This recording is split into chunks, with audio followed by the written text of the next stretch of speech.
What's up, guys? Coming to you today with a full slate of college basketball action here on Sunday, March 22nd. I'll give you my favorite picks on the side and over-under on each game. We're going to break down every single college basketball game today. I'll give you my favorite underdog pick of the day and my massive lock. So as a big thank you to me, take that 10th of a second and slam that like button. It really helps get these videos promoted out there on YouTube. It's a big part of keeping me motivated to grind out these videos every single day, and it looks like we might be coming off of a perfect day, so I feel like I've probably earned a little bit of a thumbs up. So let's go ahead and just click that little button down there. It does not take too much. Also, make sure that you're subscribed to the channel. Around half of our viewers are not subscribed. We're on the road to 100,000 subscribers this year. That's the plan. That's the goal. Make sure you're sharing these videos out there with anyone you know that might be interested in sports betting or in sports in general. And I just really appreciate all the new subscribers we've been getting here every day.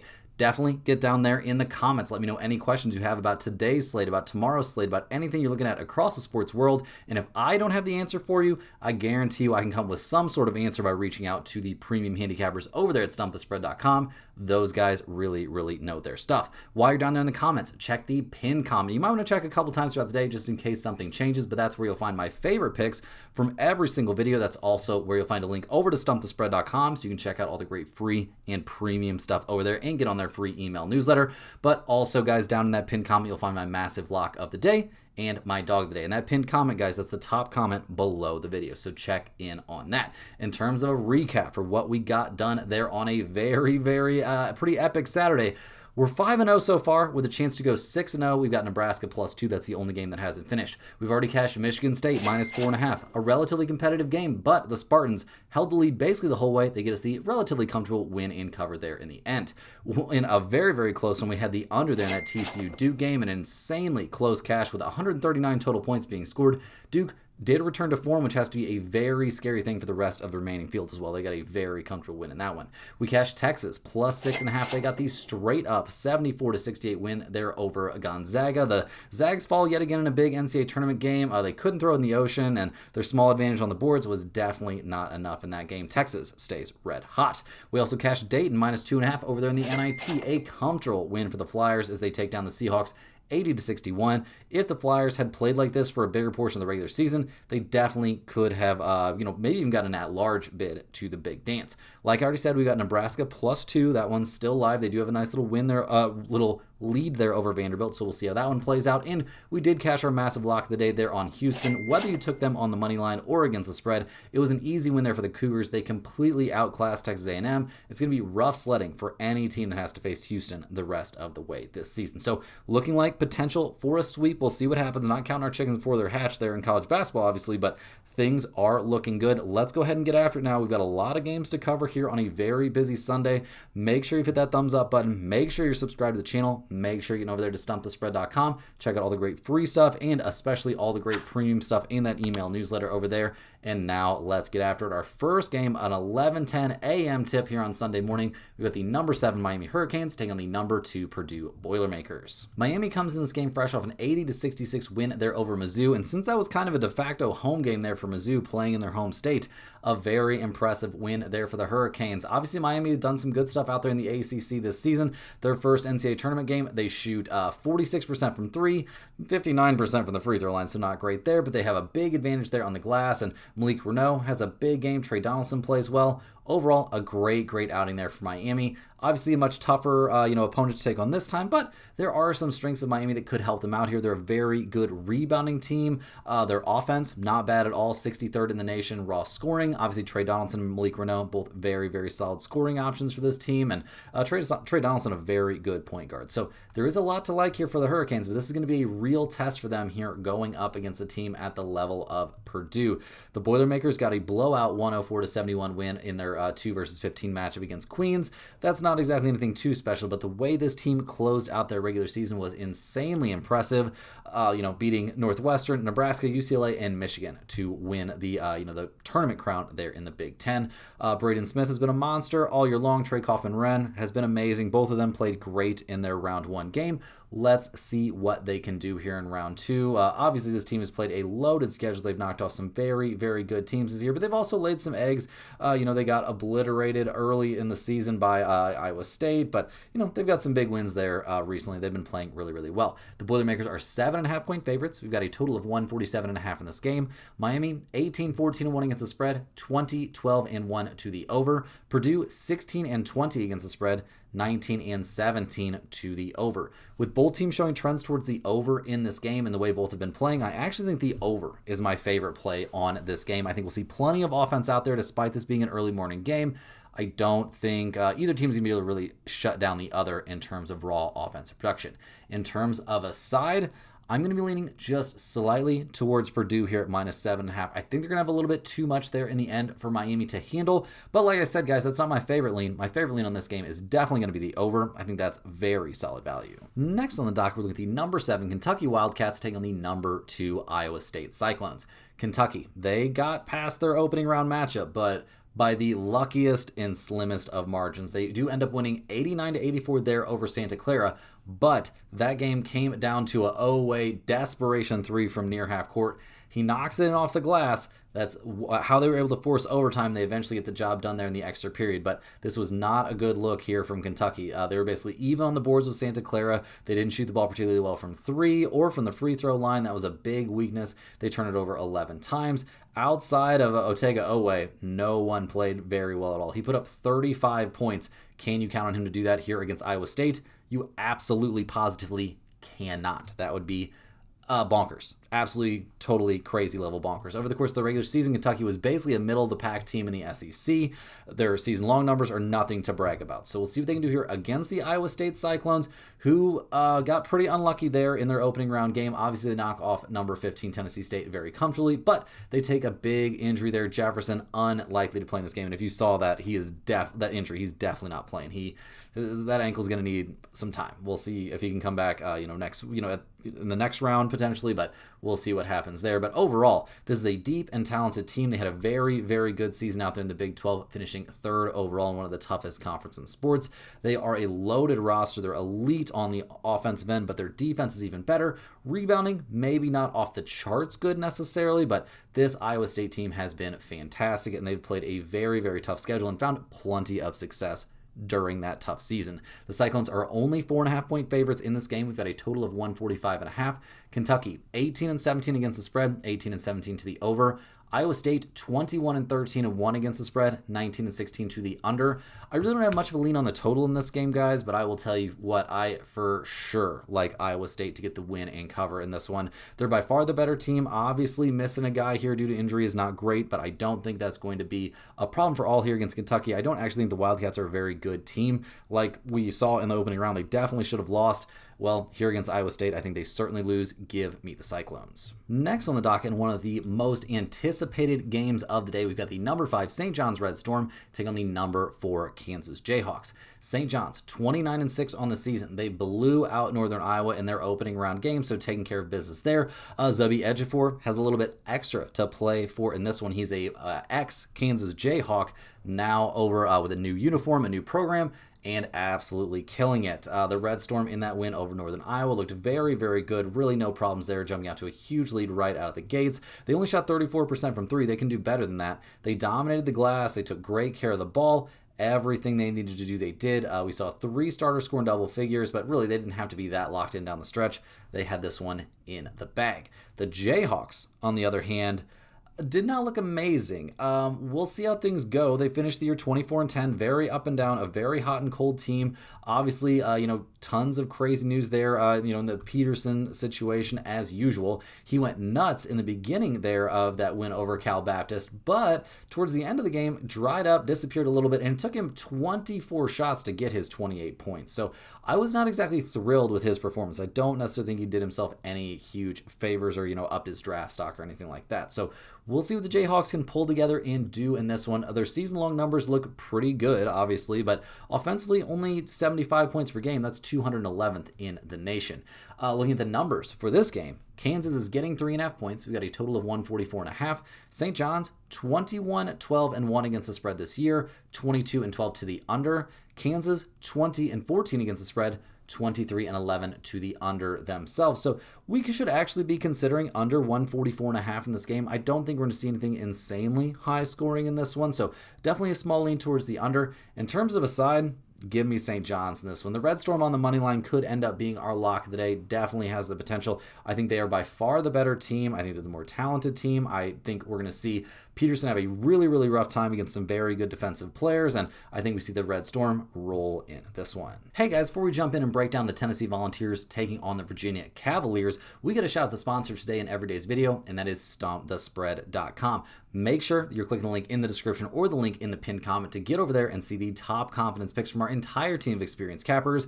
Right now, college basketball is red hot. We've been on an insanely hot streak over there on college basketball picks throughout the beginning of the NCAA tournament so far. On the 20th, we went 5-1, a very, very solid day. So far here on the 21st, already cashing Michigan State and Houston, both against the spread. Still got Nevada and Arkansas live to, to increase what has been a very, very hot run over there on the premium picks for college basketball. Obviously, NHL and NBA still in the mix. Major League Baseball is so close around the corner. I can smell the freshly mown grass, guys. It is a fantastic time to get in the mix.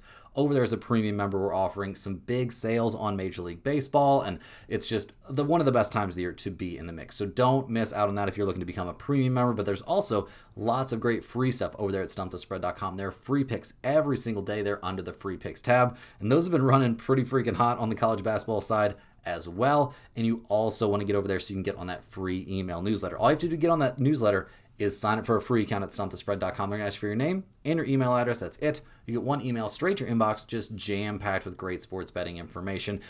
Big write-ups on PGA Tour events every single solitary week. Huge write-ups on college basketball. There's been a progressive building bet going on the Texas Longhorns that is continuing to pay off as they get the money line win there over I guess kind of a suspect Gonzaga team. So just those emails, guys, are packed with fantastic sports betting information. Do not miss out on those. Also, while you're over at StompTheSpread.com, you can pick up a Stump the Spread hoodie. We're selling them right now under the shop tab for $39.99. That is at cost. We make basically nothing on those hoodies once we pay for the free shipping and getting them printed and all that.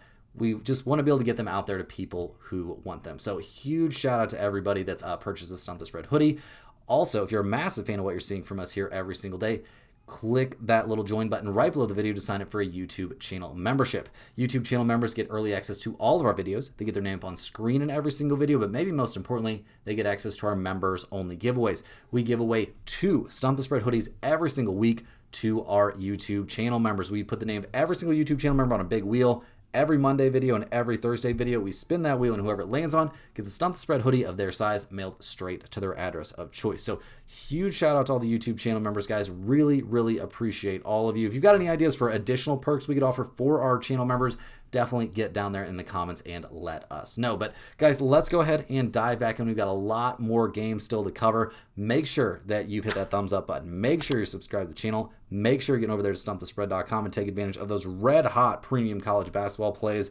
Definitely a great time to get in the mix, especially with Major League Baseball coming up and discounted rates being offered on Major League Baseball packages. So get over there and check out everything.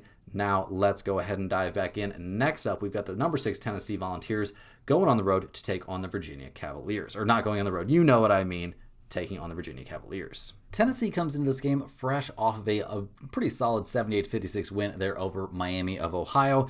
That was supposed to be, highly touted, kind of close matchup. Well, Tennessee kind of exposed that the Redhawks maybe played a weak schedule for a reason. But Tennessee played great, 45% from 3, 53% from the field. Not exactly the norm for this squad. Now, they did dominate Miami of Ohio there on the glass. That makes a lot more sense.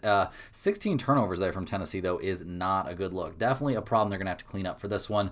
They shot the ball kind of unsustainably well, but their rebounding numbers and defensive numbers have been excellent over the course of the season. So I do generally speaking, expect that to translate here against Virginia. We'll have to see, though. The Cavaliers, they come into this game fresh off an 82-73 win there over Wright State. Virginia was not exactly incredible in that game. I mean, they do get the win, but not the cover, and they were down at halftime, made a nice big comeback, so maybe they shook the cobwebs off there, in the second half and did everything they need to do. They shoot 50% from the field and 52% from they shoot 50% from three and 52% from the field themselves. So very good work there. They also dominate the glass. This should be a very, very interesting matchup. This team doesn't necessarily rely too much on any one leading scorer normally. Over the course of the year, they're 83rd in the nation total scoring, 27th in rebounding, and their defensive numbers are off the charts. They almost took down Duke there in the ACC championship game, but couldn't quite get it done. Overall, it's been a very good season there for Virginia. They're getting a 1.5 in this matchup. We've got a total of 137.5. Tennessee, 15, 18, and 1 against the spread, 18 and 16 to the under. Virginia, 17, 16, and 2 against the spread, 19 and 16 to the under. I do actually think this is a reasonable spot to take under. I don't think we're going to see nearly as good of shooting from either one of these teams as we saw from them in the opening round. Also, they're playing an opponent that's much, much better defensively than what they faced in the opening round as well. In terms of a side, I am going to lean just slightly towards Virginia in this one. I think they're a little bit the better team, and I think Tennessee's hot shooting was a little bit more out of character than what we saw from Virginia. So maybe it's more of a letdown spot for Tennessee than it is for Virginia. We'll have to see. This one feels a bit close to me. Probably not going to be hearing more about this one in the pinned comment. Next up, we're looking at the number 9 Iowa Hawkeyes taking on the number 1 Florida Gators. Iowa, 22-12 on the season. They're coming off that 67-61 win over Clemson in their 9 versus 8 matchup. So well played there to get the win, but it wasn't exactly the prettiest game we've ever seen. I mean, obviously 128 total points, not a very big number. The Hawkeyes shot only 28% from 3 and 38% from the field. They got to the free throw line a staggering 31 times, and that's really why they won the game. Clemson only shot 12 free throws of their own, but Iowa also dominated the glass 40-27. So a very good game there from the Hawkeyes, who have been an interesting team all year long. They ended up in the middle of the pack there in the Big Ten, only 10 and 10 in conference play, so not exactly lighting the world on fire, and they lost 4 of their last 5 down the stretch. So they didn't have smooth sailing necessarily. And speaking of smooth sailing, well, Florida has had pretty smooth sailing. They went 16-12 in the SEC this year, 27-7 overall. They obliterated Prairie View 114-55. So yeah, that game was not a real basketball game. That was the mercy rule should have kicked in there or something, because that was pretty freaking nuts. The Gators have played a very tough schedule all year long. They did lay a bit of an egg there in the SEC tournament, losing to Vanderbilt, but overall, they've played a tough schedule, and they've done really, really well during that tough schedule. Losing to both Duke and UConn, I will say, in the non-conference, but obliterating Miami, so we'll see what they can do in this matchup. Obviously, they've been an amazing rebounding team all year long. Their defense is very good. This squad is absolutely packed with talent, and that's why they are 10.5-point favorites in this game. We've got a total of 145.5. Iowa, 19-15 against the spread, 19-15 to the over. Florida, 18-16 against the spread, 19-14-1 to the under. Guys, the rebounding in this game could get crazy out of hand. Florida, one of the best rebounding teams in the nation. Iowa, one of the worst rebounding teams in the nation. Give me Florida here to get the blowout win and cover. I could see them winning this one by 30. I do not think the Hawkeyes have what it takes here to really challenge the Gators in this matchup. Florida is going to win the battle of the boards so egregiously that I just don't think Iowa's going to have really any chance in this game. They're not going to be able to keep Florida off the offensive or defensive boards, and this one could get ugly. Next on the docket, we're looking at the number 9 Utah State Aggies taking on the number 1 Arizona Wildcats. Utah State 29-6 on the season. They got the 86-76 win there over Villanova. The Aggies had a good time out there in the Mountain West, winning in the regular season title and the tournament title as well. In their win over Villanova, things went about as well as they could have hoped for. A big second half there. The Aggies win this game by 10 despite shooting 13% from 3. They're not exactly an elite level shooting team, but they're definitely not bad. Definitely not bad. And they managed to win this one through dominating on the glass and getting to the free throw line. Now, are they going to shoot 20 more free throws than Arizona in this game? Definitely not, but we did see some encouraging signs. This team has plenty of talent. Their season-long numbers look very, very good, except for rebounding, which could be a big weakness for them in this one, but not as big of a weakness as we saw in the previous game. So looking at the Arizona Wildcats, they got the 92-58 blowout win there over Long Island in their opening game, so no problems, no concerns there. Arizona was incredible during the regular season, going 33-2. Their only losses were to Kansas and Texas Tech. Like, this team was nuts. Their rebounding numbers are fantastic. Their defensive numbers are great. And on top of all that, they're the 16th highest scoring team in the nation. They won the Big 12 tournament. Like, this team is about as battle-tested as you can get. They are loaded with talent, and they are 11.5-point favorites in this game. We've got a total here of 154.5. Utah, 16-18 against the spread this year, 20-14 to the over. Arizona, 20-14 against the spread. They are 18-17 to the over themselves. Despite those trends, despite those numbers, or at least a little bit despite them, we're going to be leaning towards Utah State here and the points. The Aggies will have a crowd advantage in this game, just like they had in their round one game, so that should help them at least a little bit. They should make some threes here. That's going to be vital to compete with Arizona, and they're definitely in a huge bounce back spot shooting the ball. They have the experience factor on their side as well. They're starting 4 centers and a junior. Arizona has some very inexperienced freshmen here playing in a situation with which they are very unfamiliar. They're super talented, don't get me wrong, but despite that, guys, I think Utah State finds a way to make this a real game. You could wait around. Maybe this will get back up to 12.5, but right now it's sitting at 11.5, and anything double digits is just enough for me to be on the Utah State side. I don't think they're going to score the upset, like I said, but I think they can make this a real game. Heading to our last couple of NCAA tournament games, before we hop over and look at the NIT, we got the number 7 UCLA Bruins taking on the number 2 UConn Huskies. UCLA 24-11 on the regular season, 13-7 in the Big Ten. They got the win in their opening round game over UCF, but it was a nail biter. They eventually win that one 75-71. They did not close that game out particularly well. They allowed the Knights to just destroy them on the glass 53-41.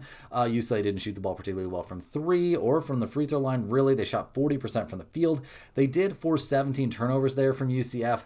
I don't think that's something you can really do to this UConn team. So we'll see what the Bruins can do in this one. Their season-long numbers look okay, except for the rebounding. The rebounding is horrifying. They're 405th in the nation in total rebounding numbers. That is going to be a big, big issue throughout the rest of the tournament, and especially in this game, because the UConn Huskies, they don't mess around, guys. This is an elite level team on both ends of the floor. They took care of business against a pretty impressive Furman team, if I'm being honest. They win that one 82-71. So Furman definitely, covering the number, but UConn, they take care of business in this one. They were never really in danger of losing this game. They were up by 4 at halftime and, closed things out with a solid second half. They did a very good job on the boards, basically doubling up Furman on the boards. And yeah, UConn just didn't shoot the ball particularly well from 3 in that game, but they didn't have to. Despite shooting 5 of 25 from long distance, they get the comfortable win. The Huskies are a pretty battle-tested team. They beat BYU in the early season, played a very tough game against Arizona,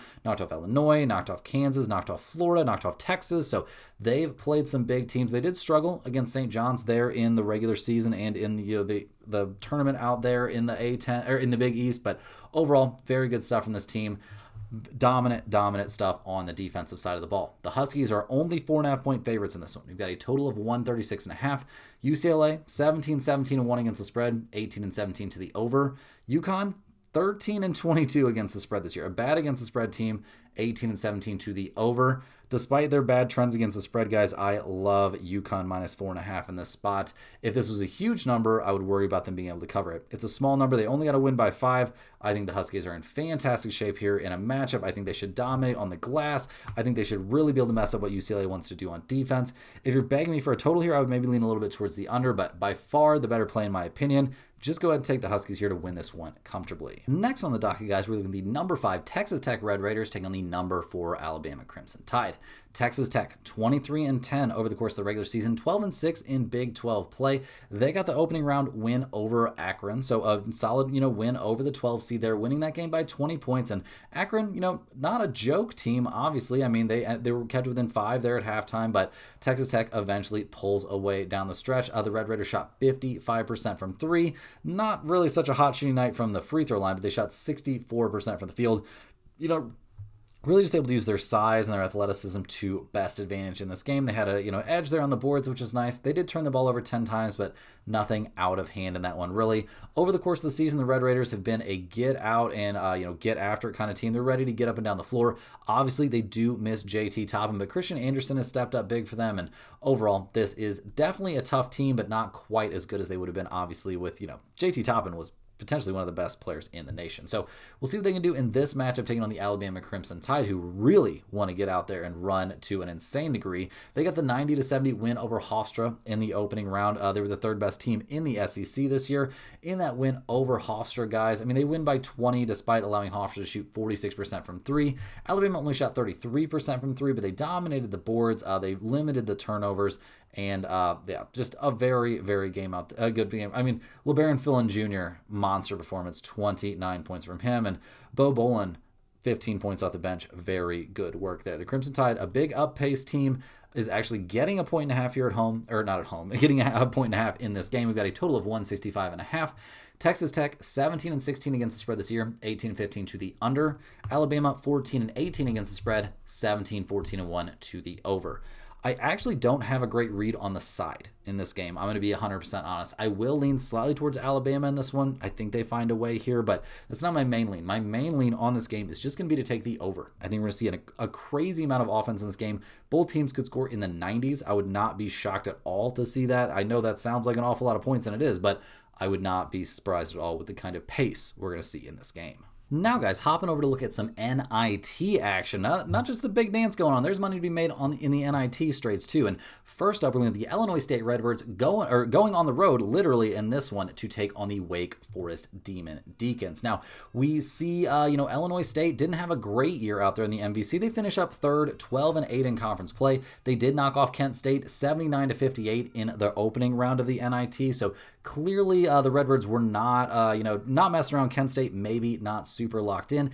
In that game, we see the Redbirds have, a pretty decent time on the glass, keeping things even. They shoot the ball reasonably well, and they do a great job taking care of the ball, and that helps them get the win. Now, this squad doesn't have a monster leading scorer. They don't put up a crazy amount of points, but they do play defense, and they do crash the boards. In terms of success in the non-conference this season, they found a little bit, but nothing too crazy. So we'll see what they can do here on the road against Wake Forest, who took care of business there against Navy, winning that one by 10. They did not cover in that game. We were on Navy in the points, so we'll definitely take it, but they do get the win, and maybe that gets Wake Forest a little bit more invested here in this tournament. Not like the Demon Deacons had a great season. They only went 18-16 overall. They really struggled shooting the ball from three in that win. They did do a decent job on the boards, but nothing too crazy. They turned the ball over 13 times, so not necessarily the cleanest game. We'll see what the Demon Deacons can do in this one. Juke Harris has obviously been a monster this year, 21.5 points per game. The rebounding numbers are suspect. The defense is not off the charts good, so we'll see what they can do in this one. They are 7.5-point favorites. We've got a total of 149.5. Illinois State was only 4-8 against the spread on the road this year, 19-13 to the under. Wake Forest was 9-10 against the spread at home, 19-15 to the over. I'm going to lean just slightly towards Wake Forest here at -7.5. I do think they find a way to get the win and cover in this one, especially playing at home. That definitely helps. Illinois State, not a great road team. Does this game potentially mean more to the Redbirds? I'd say that's a possibility, but I think the talent and the size there in Wake Forest is going to be enough to get them over the top in this one. Next up, we got the Seattle U Redhawks going on the road to take on the Auburn Tigers. Now, Seattle University, they got the 67-52 win there, and they were playing at home in that one. They got a pretty unique home court advantage there. They take down the St. Thomas, Minnesota Tommies in the first round of the NIT. Seattle U shot 43% from three, got crushed on the boards. That's a problem that I think will be confronting them in this game as well. They had 5 guys scoring double figures, but despite all that, they only put up 67 points. This team's 322nd in the nation in raw scoring, around 400th in total rebounding. Their pace isn't great. They did not have a great time in the non-conference, so they could be in bad shape here heading to Auburn to take on the Tigers. They're coming off a 78-67 win there over, South Alabama, USA, the South Alabama Jaguars. Now, in that game, Auburn wins by 11. Not a bad showing. They shoot 36% from three. They dominate the glass. They do a great job taking care of the ball. We see Keyshawn Hall put up 21. Devin Overton also put up 21. So very good work there from Auburn across the board. This is a team that lost a ton of close games there in the SEC, or they would have had their share of chances. I mean, I guess they did technically have their share of chances to make the big dance. Couldn't quite make it happen. This is a super talented team. They put up very good numbers offensively. They like to get up and down, something that Seattle U, is not really comfortable doing. Also, we see Auburn's good on the boards, and that's part of the reason the Tigers are 13.5-point favorites in this game. We've got a total of 146.5. Seattle University 4-7-1 against spread on the road, and that's mostly against some pretty weak competition. 20-12 to the under. Auburn 7-9 against spread at home, 19-15 to the over. It's a bigger kind of number in a tournament game, but I'll definitely take Auburn here to win this one by at least 14. They're playing at home. I think they take care of business in this one. I think they're looking to try and find a way to bring home some hardware in a tournament that they probably could, not unreasonably think they might be the best team. Next on the docket, guys, we got the UNLV Rebels going on the road to take on the Tulsa Golden Hurricanes. UNLV 18-16 on the season. They got the 75-72 win there at UC Irvine. So a big win for them to go on the road and take care of business in the opening round. The Rebels shoot 46% from three. They do a reasonable job keeping things even on the boards. They play good enough defense to get the job done. Some credit has to go to UC Irvine just not being able to knock down their shots, but also, 5 double-digit scores there from the Rebels. They put up, very good work there. They didn't have the easiest season in the Mountain West, but Draw Gibbs Lawhorn has had a great season. Their offensive numbers are good. Their rebounding numbers aren't necessarily top tier, but their defense is okay. They did struggle. They did beat Wichita State twice, but then got blown out by them in the conference tournament. So we'll see what they can do here going on the road to take on a Tulsa Hurricanes squad that, this program is taking a big step in the right direction this season. They knocked off the Stephen F. Austin Lumberjacks there in overtime in the opening round. That was a crazy, crazy barn burner of a game. We see Tulsa shoot only 27% from three, but crush the Lumberjacks on the glass to get the win, and they turn the ball over 14 times, so not exactly the cleanest game, but they do come out on top. This has been a great offensive team, 18th in the nation in raw scoring, very good defense as well. The rebounding is fine. They did struggle against elite level competition, but does UNLV fall into that category? Maybe not. Looking at the numbers here, Tulsa, they're 4.5-point favorites. We've got a total here of 161.5.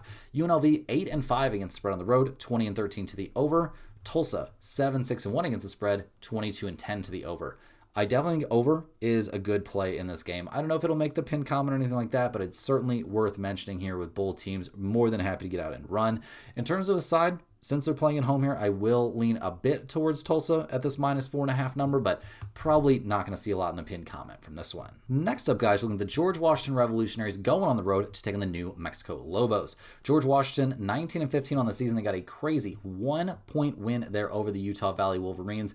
What an insane game that was. The Revolutionaries shot 44% from three, 84% from the free throw line, and 49% from the field. They kept things very even on the glass, and they just end up making more shots there down the stretch. A big game there from Rafael Castro. He put up great numbers. Trey Autry had 18 points as well. This Revolutionaries team put in some very, very good work. They're a good offensive team. Their defensive numbers don't look bad. They're not terrible on the glass. They had some chances against some good teams this year, so we'll see what they can do here on the road against New Mexico. The Lobos went 24-10 over the course of the regular season. They blew out Sam Houston in their NIT opening round game. They shot the ball really, really well. They did a good job on the glass. Obviously, this New Mexico Lobos team, just a lot more talent on the roster than the Sam Houston Bearcats. They had a ton of dudes scoring double figures. They scored 107 points. Like, what more can you really say? They've been dominant defensively, very good offensively, and good enough to get the job done on the glass. The Lobos have a good home court advantage, and they're at home for this one. They're 7.5-point favorites, a total of 161.5 in this game. George Washington, only 4-7 against the spread on the road, 17-15 to the under. New Mexico, 9-8 against the spread at home, 23-9 to the over. Not going to get super involved in the total in this game necessarily, but I do think New Mexico deserves a very close look here to win this game by at least 8. I think the Lobos are by far the better team. George Washington's done some good stuff, and that's been great, but the Lobos seem like they are on a mission here in the NIT. Heading into our last couple of games here, guys, we got the Wichita State Shockers going on the road to take on the Oklahoma State Cowboys. Now, Wichita State, they got the 74-70 win over Wyoming, a very, very close one.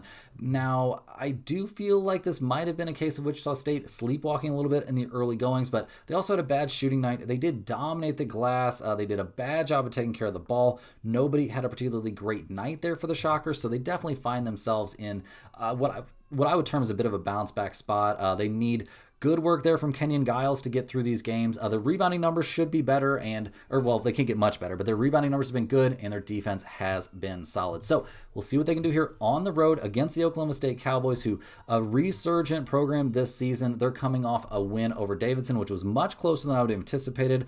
Obviously, the Cowboys did not have a great regular season in terms of success in conference play, but overall, they put up some pretty good numbers. Their scoring was good and their rebounding was totally adequate. So look at the numbers for this one. The Cowboys are 3.5-point favorites. We've got a total here of 164.5. Wichita State 7-4 against the spread on the road, 20-13 to the under. Oklahoma State 8-12 against the spread at home, 19-15 to the over. We're going to be leaning towards Wichita State. They've been so good on the road. They're getting points in this one. I don't have much of a lean on the total here, but I definitely think the Shockers are the way you want to go. Last but not least here, guys, we're looking at the St. Joseph's Hawks going on the road to take on the California Golden Bears. Now, St. Joseph's, they got the opening round NIT win there over Colorado State, going on the road to win that game 69-64. Obviously, a very, very close one. St. Joe's did shoot the ball okay, I guess, but having an edge there on the boards helped, and Colorado not being able to throw it in the ocean certainly helped. They had 4 double-digit scores in this game, and the Hawks, over the course of the season, I mean, they were okay, especially on the boards and defensively, but the offensive numbers, not really all there, and neither was the non-conference success. So we'll see what they can do here against Cal. The Golden Bears really took care of UIC there in their opening round game, and Cal had a decent time in the ACC, which the ACC has been looking okay here in tournament play, so we'll see how things go in this one. In their win over the Flames, Cal shot the lights out from 3 and from the field, kept things even on the boards. They did have a lot of turnovers, definitely something they could clean up in this one, but there was a lot to like here from Cal, and they're 5.5-point favorites in this game. We've got a total of 149.5.